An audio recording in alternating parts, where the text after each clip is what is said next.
Jésus, notre roi, je crois qu'il doit illuminer notre cœur. Amen.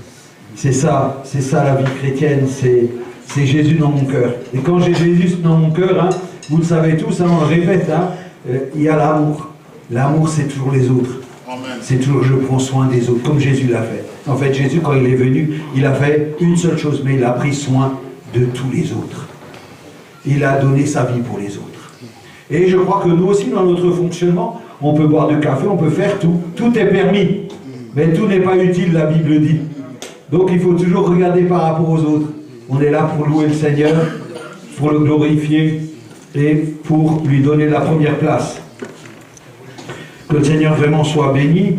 Nous allons maintenant écouter cette parole que Dieu nous a donnée. Ce n'est pas une parole habituelle. C'est une parole pour chacun d'entre nous. Si cette parole elle est habituelle, elle ne fait pas son effet, ça veut dire qu'elle ne vient pas de Dieu. Ou alors ça veut dire aussi que ton cœur n'est pas préparé. Il faut que tu sois prête. Hein? La terre aussi, on la retourne hein, pour avoir la semence. Hein. Si elle n'est pas retournée, on peut tout jeter, hein, ça ne marche pas. Alors je crois que c'est bien de pouvoir se lever tous ensemble là, et on va acclamer le Seigneur Jésus pour sa parole qui nous a donné ce matin. Amen. Gloire à notre Seigneur. Amen.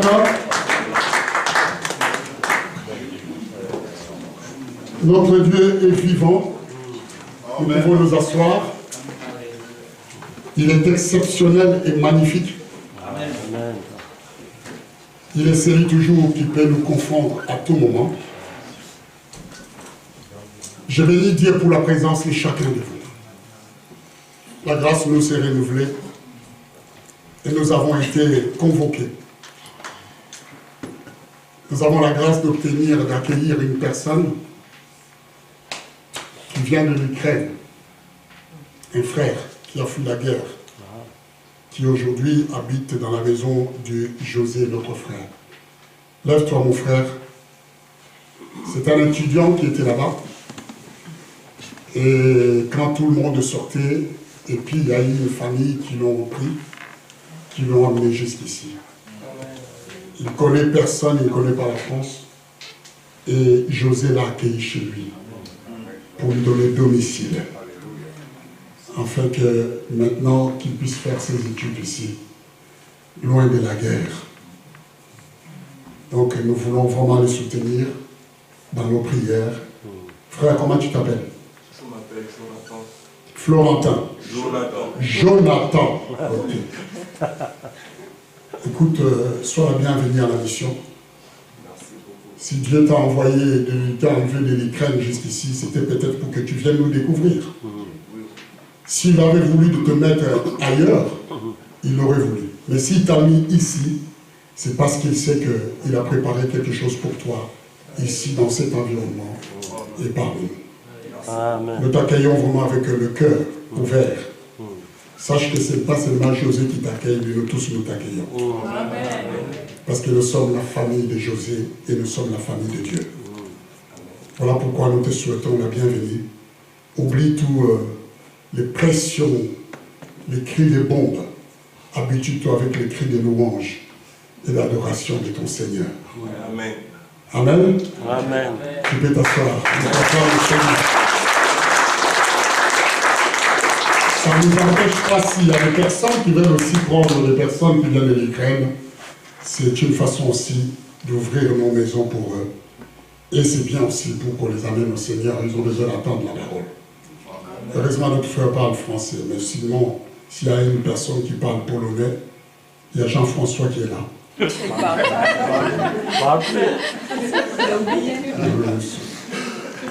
Il faut t'y mettre, mon frère. Ah, toi, tu parles. Ah, il y a une polonaise là.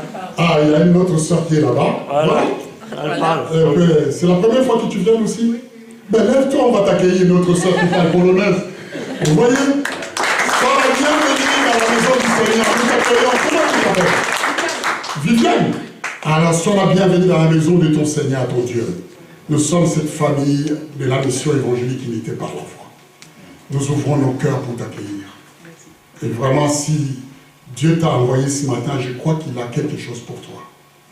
Et si tu n'as pas une communauté sur laquelle tu t'exprimes une autre fois, On cherche un interprète ici parce que les Ukrainiens vont venir. Donc tu peux rester là. Amen, amen, amen. Sois béni encore, sois béni.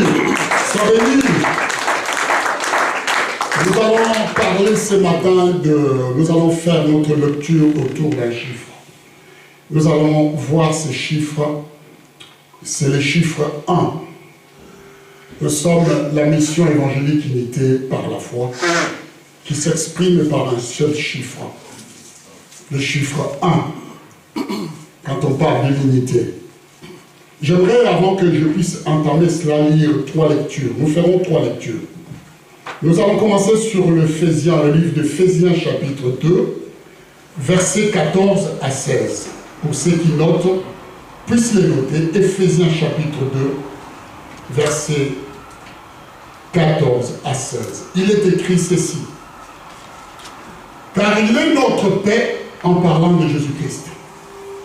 Lui qui de 2, on verrait qu'on va se voyager sur le chiffre, parce que je vous explique ce matin, après ce que je vais vous dire, je vais vous expliquer aussi l'importance des chiffres, qu'il faut que les gens comprennent. Dieu parle ici, et dit, car il est notre paix en parlant de Jésus, et aussi la Bible dit, lui qui de 2 n'en fait que 1, et qui a renversé le mur de séparation, l'inimitié. Continue. Ayant anéanti par sa chair, ce que le pasteur a dit ici, la loi dont les ordonnances, dans ses prescriptions, il a voulu créer en lui-même avec le 2, un seul homme nouveau, en établissant la paix. On continue. Et les réconcilier avec Dieu, l'un et l'autre, en un seul corps, par la croix, en détruisant par elle l'inimitié. L'inimitié. Merci. Je vois que vous suivez très bien. On continue. La Bible déclare ceci, le verset 17. La technologie. Ok. Qui a la Bible? Qui a ramené sa Bible? On va continuer avec ta Bible. Verset 17, ça y est, c'est bon? Ok. La Bible dit, il est venu annoncer la paix à vous qui étiez loin et la paix à ceux qui étaient près. Nous avons 2 personnages, ceux qui étaient loin et ceux qui étaient près. Vous réalisez, j'espère, le chemin que je suis en train de tracer devant vous par la personne de Jésus-Christ. Le verset 18 dit ceci.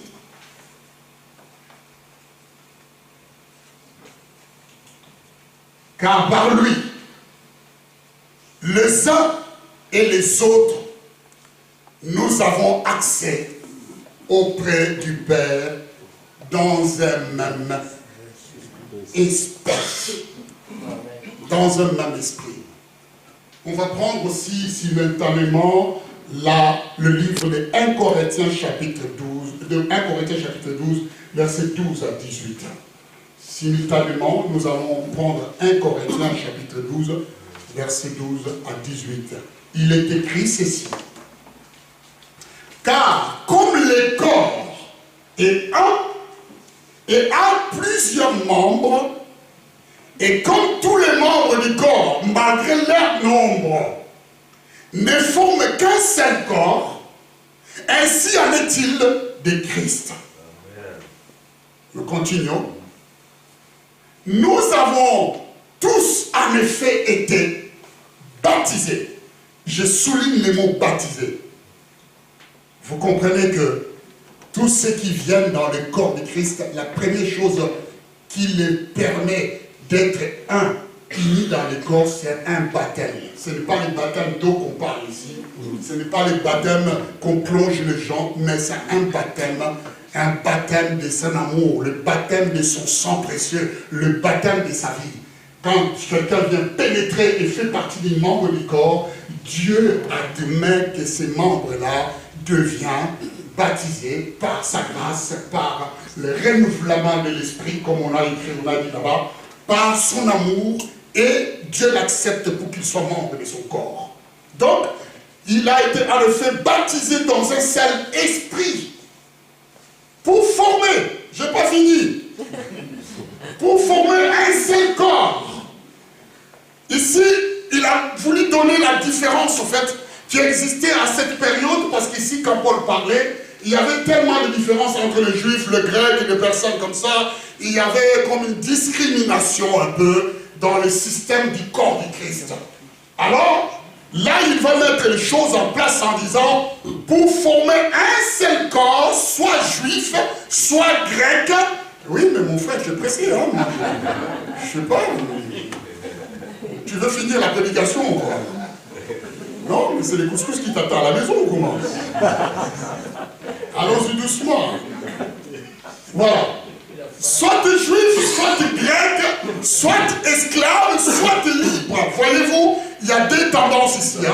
Je vais vous dire les deux tendances, les chiffres 2, quand on les verra, vous verrez que c'est la rivalité, c'est la division, c'est en fait, il y a deux tendances. Soit esclave, esclave c'est qui? C'est celui qui est encore une fois dans le péché, esclave du péché. Soit libre, libre c'est qui? C'est celui qui est affranchi par le péché, que Jésus a attiré vers lui. Dieu va unir les deux membres, les deux personnes.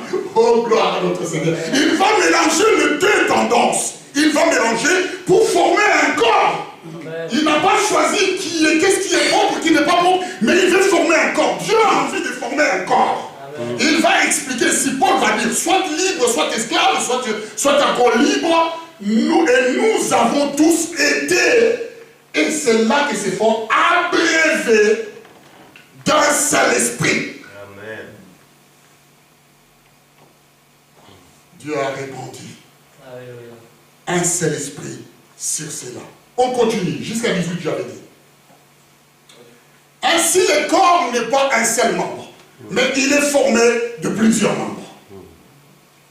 Vous comprenez, quand vous regardez votre corps, il y en a qui aiment les orteils, il y en a qui n'aiment pas les orteils, mais ça fait partie du corps, ils acceptent que ça fasse partie du corps. J'ai donné l'orteil comme ça, hein. Je ne sais pas pourquoi, mais bon, je l'ai dit comme ça. Mais ça fait partie du corps. Tu vas aimer de la même manière que tu aimes ton bronchite, de la même manière tu vas aimer tes oreilles. De la même manière tu vas aimer ton corps, de la même manière tu vas aimer tes ongles. De la même manière. Écoutez, ainsi le corps n'est pas un seul membre, mais il est formé de plusieurs membres que nous connaissons. On continue. Si le pied disait, parce que je ne suis pas la main, je ne suis pas du corps, ne serait-il pas du corps pour cela? Ça c'est une question. Vous voyez des choses qui se posent, par exemple. Là c'est clair. Le pied il dit, je ne suis pas du corps. Il refuse, il dit, moi je ne suis pas du corps. Moi le pied, je ne suis pas du corps. Il ne peut pas se détacher. Il ne peut pas quitter le corps. Parce qu'il est du corps. Dieu l'a formé dans le corps. Qu'il soit content, qu'il ne soit pas content, il va rester où? Dans le corps. C'est l'exemple de toute autre chose. Hein. Ça dit même un doigt. S'il n'est pas d'accord, il restera quand même dans le corps parce qu'il fait partie du corps. On est en train de nous expliquer ici l'unité. Je vous ai dit, je parle de le chiffre 1. Vous le voyez, ici on nous donne des chiffres. Quand vous lisez, vous verrez que les chiffres, c'est pas apparaît quand vous voyez. Le corps. Je ne suis pas du corps, ne serait-il pas du corps pour cela? C'est Paul qui pose la question. Continue s'il te plaît. Et la Bible dit ceci. Et si l'oreille disait, parce que je ne suis pas un œil, je ne suis pas du corps, ne serait-elle pas du corps pour cela? Est-ce que vous avez déjà vu un œil qui se balade tout seul? Ça c'est un exemple. Je suis sûr que si vous voyez un œil qui se balade là, qui rentre à la porte de l'église ici, un œil tout seul, tout le monde va prendre la tangente par cette porte. Vous allez tous vous parler parce qu'on n'a jamais vu un œil tout seul. Quand on voit un œil, on voit un corps. Amen. Vous êtes d'accord avec moi? C'est des choses vraies. Quand on voit un œil, on doit voir la tête de la personne et le corps qui suit. On ne peut pas voir. C'est ça que Paul nous explique ici. Pour le corps que nous sommes, l'œil ne peut pas dire qu'il n'est pas du corps. Parce que s'il dit qu'il est du corps, et même s'il refuse, il dit que je ne suis pas du corps, il est quand même pas du corps. C'est un choix de Dieu. C'est un plan de Dieu. Ce sont des choses que Dieu a définies. C'est comme ça, on ne peut pas les changer. On nous a donné un corps, on nous a donné des membres, et ces membres restent unis. Dans un seul corps, le chiffre 1, dans un seul. Donc, que ce soit l'œil, que ce soit le pied, que ce soit le doigt, que ce soit quoi que ce soit, qu'il ne veut pas, il est pourtant fait partie du membre du corps. Parce que le jour où le Seigneur viendra chercher, il vient chercher les corps. Alléluia. Il vient chercher les corps, il ne vient pas chercher l'œil. Il vient chercher tous les corps. Et c'est ce corps qui va encore pénétrer dans le royaume des cieux. La Bible dit ceci, on y continue, s'il vous plaît.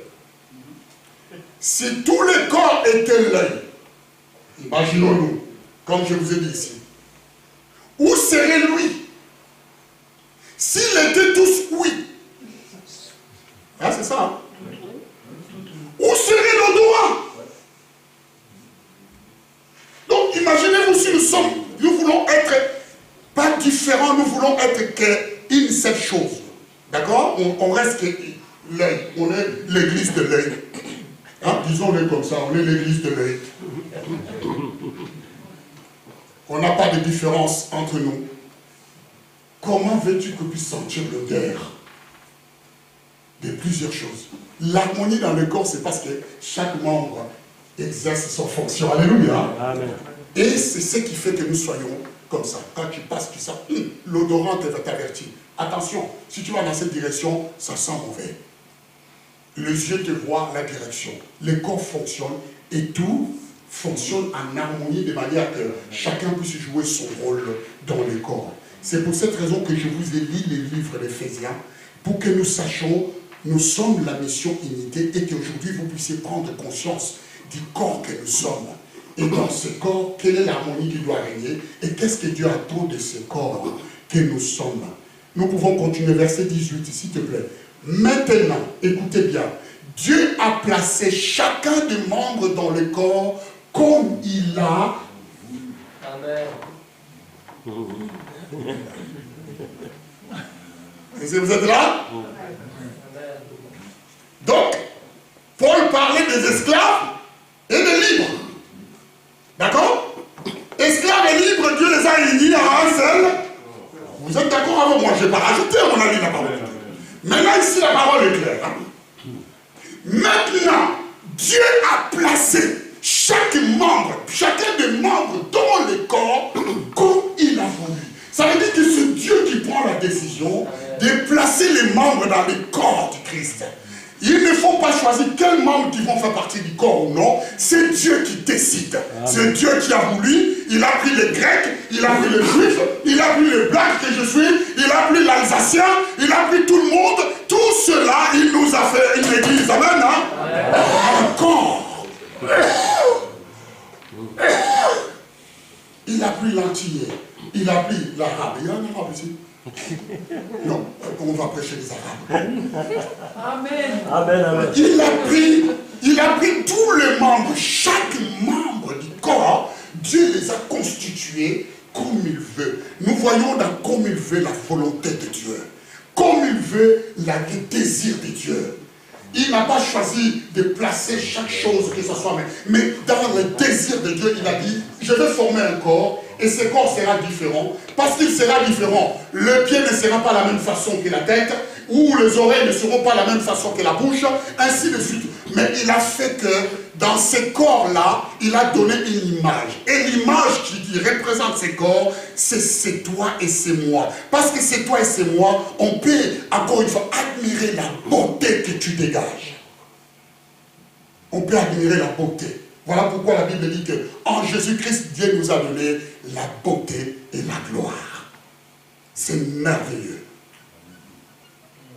On ne peut pas aimer une partie du corps. On peut aimer tout le corps. J'ai jamais vu quelqu'un qui vient dire, ah tiens, je veux me marier avec tes oreilles. ferme les oreilles, vas-y. Non, il marie avec un corps, n'est-ce pas? Il prend tout. Tu prends tout ou c'est rien. C'est comme ça. On ne choisit pas, tu vas prendre tout ou c'est rien. Pas seulement les cheveux, ah, j'aime les cheveux bouclés. Non, non, non, les cheveux, la tête, tu vas le prendre. Et tout ce qui suit. Alors après, nous allons voir Jean chapitre 17, verset 21 à 23. C'est là que je vais démarrer mon prédication. C'est l'exhortation que je vous ai donnée pour vous amener votre pensée à ce que nous voyons les chiffres. Jean chapitre 17, verset 21 à 23. La Bible dit, et il lui demandait, quoi donc? Es-tu Élie? Et il dit, je ne le suis point. Es-tu le prophète? Et il lui a répondu, non. Continue. Ils lui dirent alors, qui es-tu? Afin que nous donnions une réponse à ceux qui nous ont envoyés. Que dis-tu? Je n'ai pas dit que dis-tu, que parce qu'il est directement. Moi, je suis doucement. Que dis-tu de toi-même? Là, tu peux basculer. Et il lui, moi, dit-il, je suis la voix de celui qui crie dans le désert. Aplanissez le chemin du Seigneur, comme il a dit Ésaïe, le prophète. Continue.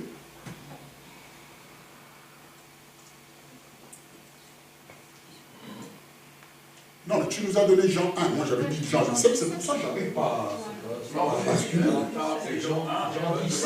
Jean 17, je me suis dit, bon, je vais parler. Si vous voulez, je peux rester aussi là, je peux vous parler de cette étude. Il n'y a pas de souci, il y a beaucoup de révélations là-dedans, je peux vous les communiquer. Donc, il n'y a pas de problème. Donc, si vous voulez, on peut se mettre. Je dis 17. Verset 21, je lis. Est-ce que quelqu'un a la parole de Dieu? Le temps que notre ingénieur de son des images puisse se trouver, Jean 17, verset 21 à 23. La Bible dit. Ça y est, c'est bon, ça y est? Voilà. Bon, on va aller comme ça. Afin que tout soit un. Donc tu peux prendre 20. Comme ça, on comprendra au moins la phrase de Jésus. Ce n'est pas pour eux seulement que je prie. Ça, c'est qui prie? C'est le Seigneur Jésus. Le Seigneur de notre vie. Qui est en train de faire une prière très importante. Saisissez bien cette prière du Seigneur. Vous allez voir s'il est exaucé ou non. La Bible dit, ce n'est pas pour eux seulement que je prie. Ce n'est pas pour eux seulement. Il veut parler ici de personnes qui ont été affranchies des Juifs. Des Juifs parce que le Fils de l'homme a été envoyé par les Juifs. Mais Dieu va centraliser sa prière universelle. Il dit, je ne veux pas prier seulement pour eux, les Juifs. Parce que c'est à eux que le salut a été envoyé. Mais je prie, mais encore pour ceux qui croiront en moi par leur parole. Il va centraliser et mettre tout le monde dans les paquets. Ceux qui n'ont pas encore entendu la parole, ceux qui entendront la parole, ceux qui mettront leur foi. Dieu va prier. Cette prière est encore dans le temps et dans l'espace. Ça continue à exercer sa force dans l'Église et parmi nous. Il a dit, c'est pour ceux qui croiront en moi par leur parole. On continue. Afin que tous soient un. Comme toi, le Père, tu es en moi, et comme moi, je suis en toi, afin que eux aussi soient un en nous, pour que le monde croie que tu m'as envoyé. Amen. Est-ce qu'on peut acclamer le Seigneur, s'il vous plaît? C'est des acclamations timides, ça. Moi, j'ai de quelle parole qui merci. Oh, c'est merveilleux parce que la prière est là. Et rémunérez cette prière dans le temps. C'est pour cette raison que vous les recevez ce matin, bien-aimés. Ce n'est pas en vain que vous les recevez. Dieu est en train de prier, afin que tous soient un je suis en toi, afin que eux aussi soient un en nous, pour que le monde croie que tu m'as envoyé. Les secrets que le monde saura qu'ils sont envoyés, c'est dans l'unité. Amen. Amen. Dans le chiffre 1, on continue.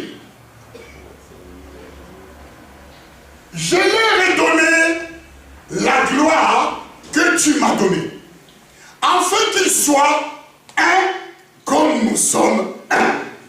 Il va insister, le Seigneur Jésus, sur le chiffre 1, l'unité. On y va. Je t'ai dit jusqu'à quel verset? 23.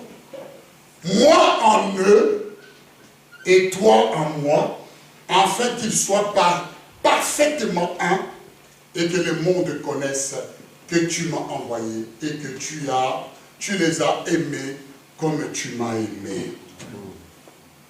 Cette prière doit résonner comme les prières de notre Père. Jésus l'a fait et il continue à le faire. Quand j'avais compris cela, j'ai vu la mission et la vision que Dieu m'avait donnée. Le pouvoir et la puissance qui se trouvent dans le chiffre 1. L'unité. Oui. Amen. Vous savez, quand une femme aussi différente qu'elle est, ou un homme aussi différent qu'il soit, lorsqu'ils signent, la Bible dit qu'ils sont devenus un. Oui. On arrive à voir la différence parce que quand tu se désignes, c'est là qu'on voit celle-là, elle est celle-ci, celle-ci, elle est là. Mais quand il y a l'unité qui règne, on ne verra jamais la différence. J'ai besoin de vous dire quelque chose aujourd'hui. Les mâles existent parce que les gens ont oublié de pratiquer le bien. Et assez souvent, les gens oublient de pratiquer le bien. Voilà pourquoi les mâles progressent. Parce que si nous tous on pratiquait le bien, le mal n'aura pas de place. Alléluia.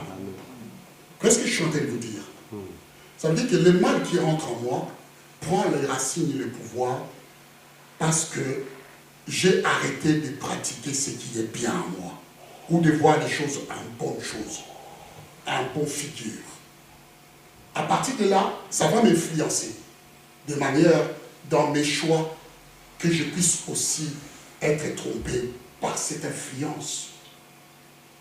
Si aujourd'hui tout le monde pratiquait le bien, parce que dans le bien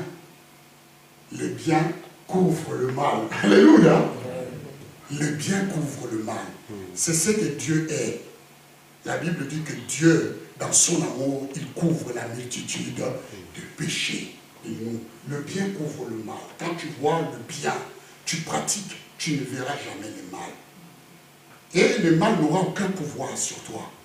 Parce que dans ton cœur et dans ton acte, dans tes âmes, dans tout ce que tu es, tu propices que le bien, tu dégages que le bien. Et ça se sentira. Je vais vous dire une chose. Dans cette prière, la prière de notre Père, de notre Seigneur, dans ces versets, sa prière, le Seigneur a défini l'unité qu'il désire. Une parfaite union. Dans cette prière, Dieu veut une parfaite union. Il va définir l'unité qu'il désire. De tous les croyants qui possèdent la foi, Dieu veut que tous les croyants qui possèdent la foi puissent s'unir, rester un. Une même nature spirituelle, comme les cas du Père et du Fils qu'il a cité ici. Vous allez voir que le Seigneur va continuer à citer. Comme toi, le Père, tu es un en moi. Il y a une harmonie entre le Père et le Fils. Et tous les croyants et les chrétiens du monde entier, Dieu les a unis dans cet chiffre 1. L'unité pour que nous formions un corps parfait. Un corps harmonieux. Je suivais à la télé le défilé des modes. C'était dans le journal parce qu'il y a quelqu'un qui présentait des vêtements. C'est passé comme ça dans les faux. Une fois, j'ai entendu le journaliste qui voyait une mannequin qui passait avec les modèles. On les appelle les modèles. Les modèles qui passaient avec ses vêtements qu'il allait tellement bien. Et il donnait des commentaires. Il dit, oh, regardez la numéro 3. Quel corps parfait et sublime dans ses vêtements qui courbe, qui suit ses courbes. On ne voit aucun défaut. Bon, j'ai regardé par les corps, hein. Moi, quand j'entends des choses comme ça réveille quelque chose dans mon esprit. Bah, une parole de Dieu. Je dis, mais merveilleux. Mais il se trompe. Celui qui a un corps parfait, sublimé dans sa robe de l'esprit, c'est les enfants de Dieu. Alléluia. Parce que nous sommes revêtus d'un vêtement qui ruisselle notre corps, le Saint-Esprit. Et nous avons ces corps parfaits que Dieu nous a donnés. Et ces corps-là correspondent à ta vie et à ma vie. Je dis que ces gars, ils se trompent.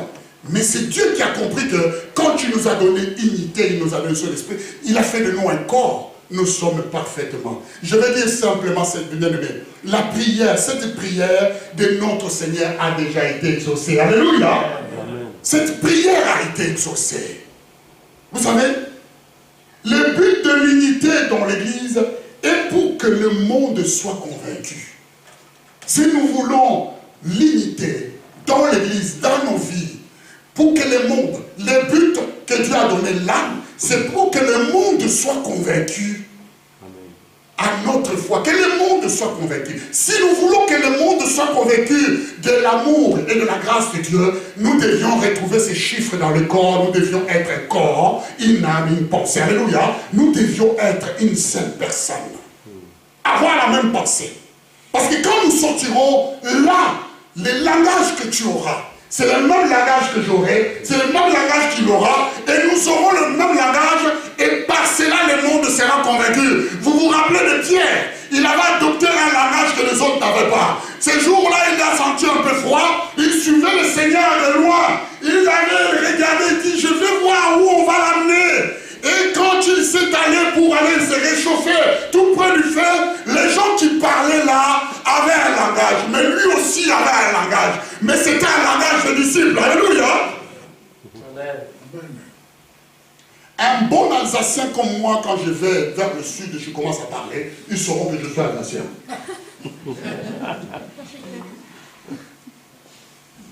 Certainement. Avec une connotation africaine. Ça c'est merveilleux. On arrive à voir les langages. Pour que le monde soit convaincu, il faut que nous soyons un. La Bible dit que Pierre, quand il a ouvert la bouche pour parler, ils ont compris que non, il n'était pas de leur.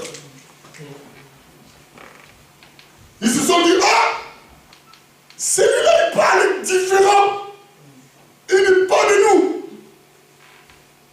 D'où a commencé l'harcèlement de la femme. Celui-là qui était même fort, qui pouvait parler en face comme ça du Seigneur et ramener le Seigneur et dire les choses à Dieu pour lui dire, écoute, je ne suis pas d'accord. Il commence à flipper devant une femme. Une femme l'a fait flipper. Jusqu'au point de dire, oh non, non, je ne connais pas, je ne connais pas. Voyez-vous, le monde a été convaincu. Les gens qui étaient autour étaient convaincus parce que le langage de Pierre avait changé. Il a adopté le langage du Seigneur. Je vous disais que la prière a été exaucée. Le but de l'unité dans l'Église est pour le monde soit convaincu de la vérité de l'Évangile. Cette prière du Christ a été exaucée premièrement par la création de l'Église corps du Christ. C'est ce que je vous ai dit. La prière là a été exaucée. D'abord, premièrement par la création de l'Église corps. Qu'il soit un membre du corps, comme moi je suis un. Là, Christ va créer une église qui répond encore à un corps. Et le corps, c'est ce que nous sommes, c'est ce que tu es, c'est ce que moi je suis. D'abord, c'est cela, l'exaucement, parce que nous sommes tous différents ici. Parce que nous sommes différents, notre force demeure dans le fait que l'amour de Dieu nous tisse. L'amour de Dieu nous unit dans un corps. Et même si nous ne sommes pas d'accord, quel que soit l'endroit, mais nous sommes quand même dans le corps du Christ. Alléluia. Amen. Donc Christ est la tête. Nous ne pouvons pas nous détacher parce que nous ne sommes pas d'accord, mais nous sommes d'accord parce que Christ nous a émis et lui il est la tête. Ça c'est le premier point. Le deuxième point, que de cette naissance aussi s'est manifesté à la croix, bien-aimé. Par la croix, Christ a rapproché ceux qui étaient séparés. Il les a réconciliés avec Dieu. La croix de Jésus a réconcilié ceux qui étaient de loin et ceux qui étaient de près. Il a réconcilié les libres avec ceux qui étaient esclaves. La croix les a tous attirés, les a appelés, les a unis pour que dans la croix, nous formons cette église vivante et ce corps parfait et merveilleux. Amen. Sur la croix, Dieu nous a unis. La seule chose qui nous unit tous ici, c'est la croix de Jésus. Oui, amen. Sinon, on ne serait pas tous ici ensemble. Sinon, vous ne nous ferez pas confiance, vous ne nous ferez pas confiance, vous ne ferez confiance à personne. Mais vous avez confiance parce que vous avez la croix. Amen. Amen. Vous regardez à la croix et au Seigneur. C'est pour cette raison, ce matin, vous êtes venus entendre la parole de Dieu. L'unité. L'unité, bien-aimé. Être un ou devenir un, je dois me poser la question, pourquoi? C'est parce qu'entre les hommes, il y a toujours des tensions. Entre les hommes, il y a toujours des tensions. Il y a toujours des contraintes. Il y a de distance dans les relations. Il y a toujours des distances dans les relations. Il y a la haine, il y a la jalousie. Parmi là où il y a des gens, c'est toujours comme ça.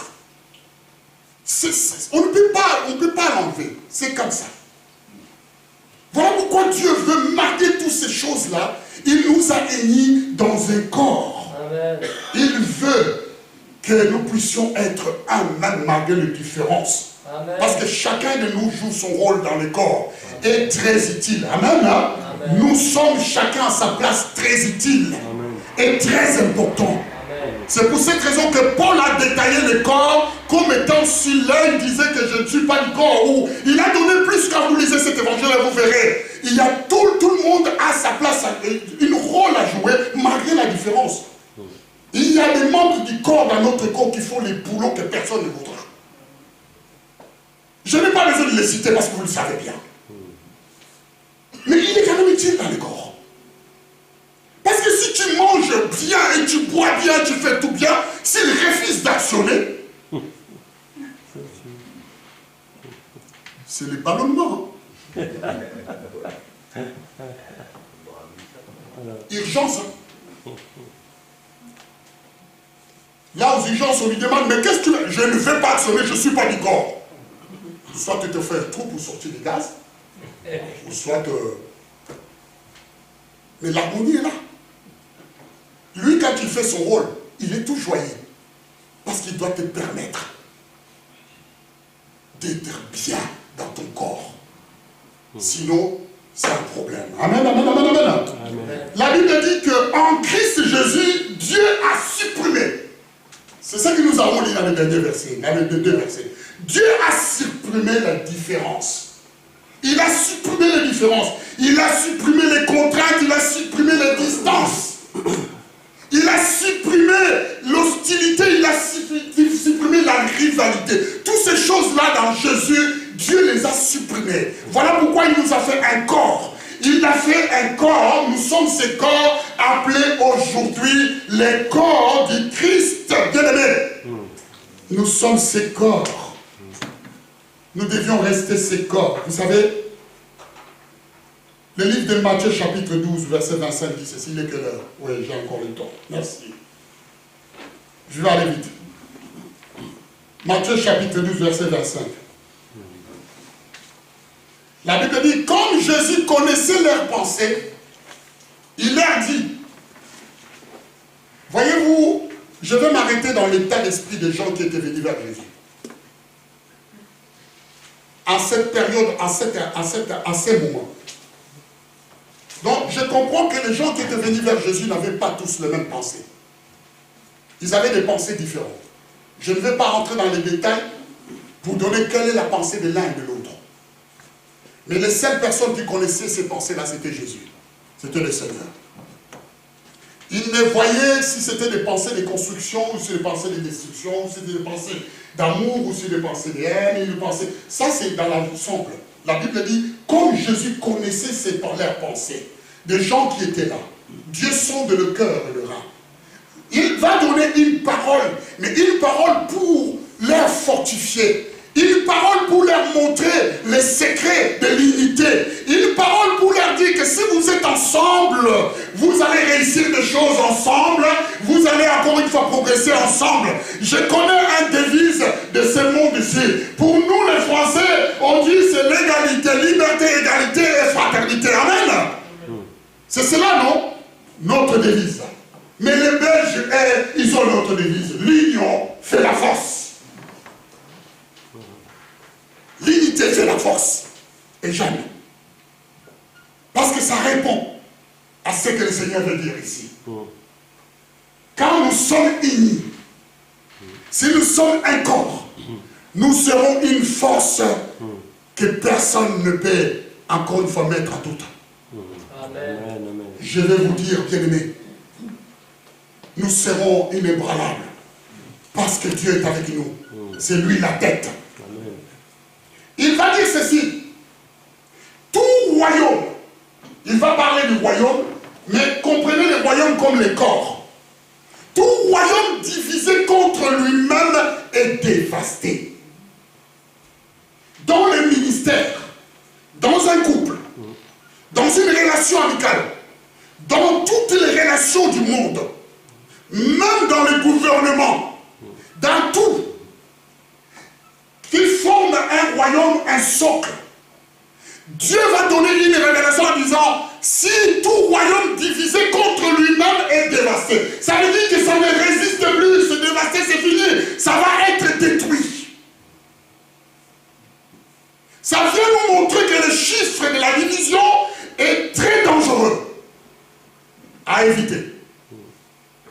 Il dit ceci, il sera dévasté parce que ça va ouvrir plein de portes et chacun peut entrer.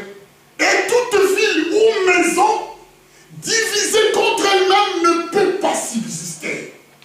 Même si tu as le Saint-Esprit. Oui. Amen. Il y a une personne, j'ai rigolé beaucoup avec mon épouse. Vous savez, mon épouse m'a rajouté des enfants. Elle a rajouté des enfants, elle a décidé d'avoir d'autres enfants. Comme elle voulait que je puisse avoir 14, elle m'a dit, bon, ben, écoute, parce que tu as pris ta retraite internationale, c'est pas grave, je vais chercher d'autres enfants. J'ai dit, ok. 2 jours après, elle m'a ramené 4 poussins. Des petites poules. Qui vont devenir des poules, quoi. Je dois les nourrir. Je dois les faire rentrer chaque soir. Ils attendent. Ils font, je dis, papa, on va rentrer. Je vous adopte. Je vous accepte dans la maison. Vous aurez vos graines quand vous voulez. Je vous apporterai l'eau quand vous voulez. Sauf qu'elle a pris les poussins. Moi, je dois m'en occuper. Déjà accepté. Je disais que les pensées des gens ici étaient attachées à leur nature. Voilà pourquoi Jésus voulait les avertir. C'est un avertissement. Il y a une vidéo que j'avais montrée à ma femme. Il y a une personne qui avait prié à Dieu. Ici, la Bible dit, toute ville ou maison divisée contre elle-même ne peut subsister. Le gars, il était croyant. Il a demandé à Dieu, il a dit, Seigneur, il faut chasser tous les mauvais esprits de ma maison. Je ne veux pas qu'il puisse avoir un esprit mauvais dans ma maison. Je vais rester en paix. Il est rentré dans la maison, il a commencé à prier, Seigneur, chasse tous les esprits mauvais. Quelque temps après, il s'est retrouvé dehors. En dehors de sa maison. Il s'est dit, mais Seigneur, pourquoi je suis dehors? Il a dit, tu m'as dit de chasser tous les esprits mauvais. Donc, dans cette maison, s'il n'y a pas de paix, c'est toi. C'est toi qui as des mauvaises pensées dans ta maison. C'est toi qui as des mauvaises choses. Comme tu m'as demandé de te chasser, voilà pourquoi je t'ai mis dehors. Commence à te repentir avant d'entrer dans la maison. Amen. Quoi qu'ils disent pour faire, les choses qui sont dans la maison, les mauvais esprits, les choses comme ça, ne viennent pas de la maison. Vous criminez la maison. Ce sont des gens qui ont des mauvaises pensées. Alléluia. Est-ce que que vous êtes avec moi? Vous allez avec des mauvaises pensées dans vos maisons. Après, vous demandez à Dieu de chasser. Il va chasser quoi? Il va te chasser quoi?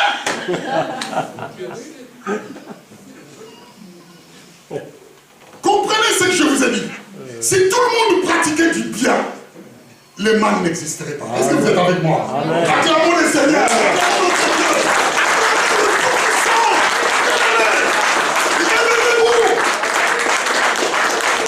Nous voulons que notre église subsiste. Nous refusons toutes les formes de petites portes qui veulent nous désigner et enlever l'unité. Nous voulons rester un corps parce que nous avons compris que chacun de nous est différent et chacun a Dieu l'a mis dans l'église comme il veut et nous voulons rester cet esprit-là pour combattre et battre toutes les choses que l'ennemi veut planter. Alléluia. Sinon, c'est la disparition de l'œuvre de Dieu. Dans notre foi, c'est la vérité que je suis en train de vous parler. Je ne vous mens pas. À chaque fois que j'ai eu des mauvaises pensées envers quelqu'un, ça a été toujours contourné contre moi. Je suis toujours confondu. Alors je l'évite. Quoique hier, pasteur, je me suis répandu déjà, j'ai failli taper quelqu'un sur le parking. Ah ouais. Mais je me suis éloigné vite. Je me dis, Daniel, vas-y.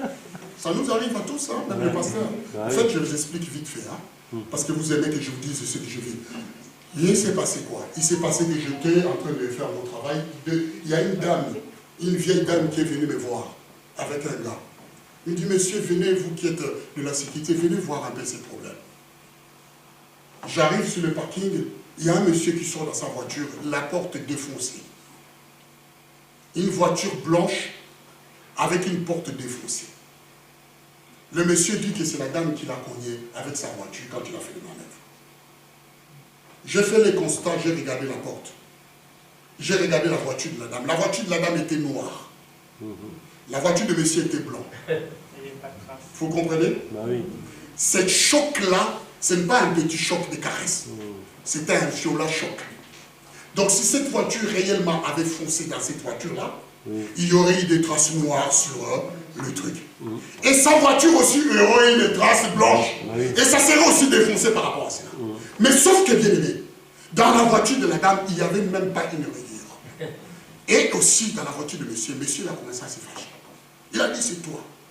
Je lui ai dit, écoute, prenons le fait. Cette dame ne vous a pas cogné, monsieur, soyez honnête. Sa voiture n'a aucun truc.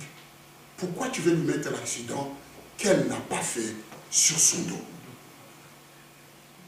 Le monsieur dit, ah non, tu prends des parties. Je dis, je ne prends pas de parties, je constate. Vous savez, il y a des gens qui font des accidents loin. Ils viennent dans des parkings comme ça pour trouver des victimes. Pour se faire réparer la voiture par les assurances. Et ils cherchent des vieilles personnes. Des gens qui sont sans défense. Parce qu'ils ne peuvent pas se défendre. Ils les traumatisent. Et puis, la vieille ne sait pas quoi faire. Ils signent les constats et ils lui mettent les fautes pour que l'assurance de la vieille puisse les payer. Vous voyez la méchanceté des hommes. Vous comprenez ce qui m'a énervé? Ce n'était pas le monsieur, mais c'était la méchanceté des hommes. Je dis à cette dame, je dis, tu ne fais pas de constat. Monsieur, je vais te donner 3 secondes pour que tu quittes ce parking et tu pars. Sinon, toi, tu vas partir avant, la voiture va te suivre après.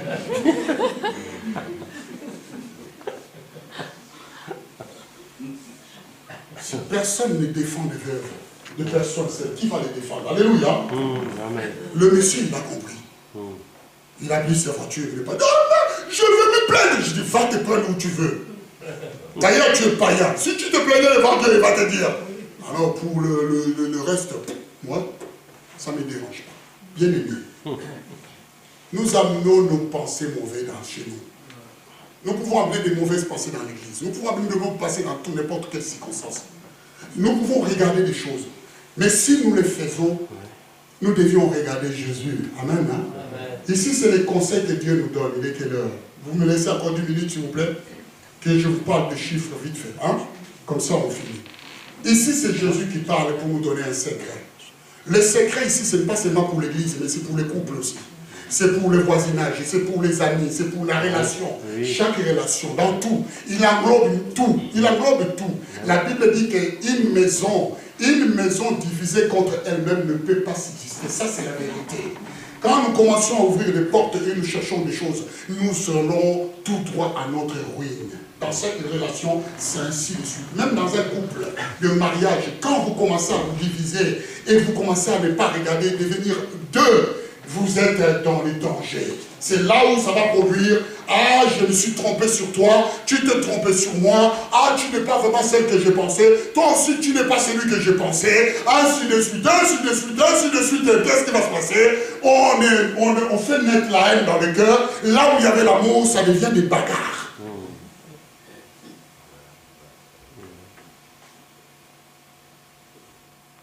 Comprenons la parole de Dieu. Vous savez, quand on étudie à l'école, pasteur, les tables de matière, vous connaissez, non? Oui. Notre professeur, Dominique. Les tables de matière, vous savez, nous, on les mettait derrière un cahier. Un truc. On nous mettait des tables de matière et il y avait une rangée avec la multiplication, il y avait une rangée avec l'addition, il y avait une rangée avec la soustraction, il y avait une rangée avec la division. Moi, sur ces 4 points-là, j'avais juste 2. J'aimais juste 2. Les 2 autres, je n'aimais pas. Et jusqu'à aujourd'hui, je n'aime pas. Vous savez pourquoi? Pour moi, ça représente ce que je suis en train de vous parler. J'aime trop la multiplication. Alléluia. Et ça, c'est merveilleux, même dans les ministères. Amen. Quand tu prends ton multiplié par 2, ça donne quoi? 4. Si on prend ton salaire, on multiplie par 4, ça donne quoi? Oh, ça donne du pognon. Hein? Là, tu rentres à la maison avec des sourires. Parce qu'on a multiplié ton salaire par 4. Tu dis, maman, pour un caddie, on y va. Parce que là, l'argent, ça sent, n'est-ce pas? La multiplication, oh, moi, je trop. Je derrière aujourd'hui. Ça, c'est le point positif du Seigneur quand il faut aimer la multiplication. Mais il faut avoir déjà une chose au départ. Quelque chose, pas 0, hein, quelque chose. Mais ce que j'aime encore, même dans les tables de matière, c'est l'addition. Oh, merveilleux. C'est la même tendance que la multiplication. Mais pas dans le même pouvoir de la multiplication. L'addition, c'est bien. Même si on divise, encore on additionne mon salaire par 2, je suis quand même un homme heureux. Qui n'aime pas l'addition? Même pour ceux qui touchent la location, même ceux qui touchent le RSA, le gouvernement dit, allez, demain, on va encore une fois additionner le RSA par 3. Il y en a qui vont acheter des costumes. Hein. Parce que l'addition fait du bien. Mais la soustraction, oh là là là là là, ça non. Surtout à l'époque où ma femme recevait les allocations, quand je voyais une lettre, vous nous devez, je dis, c'est la soustraction, madame. Ça, c'est pas bon, ça c'est pas bon, ça me dit qu'on doit rendre l'argent.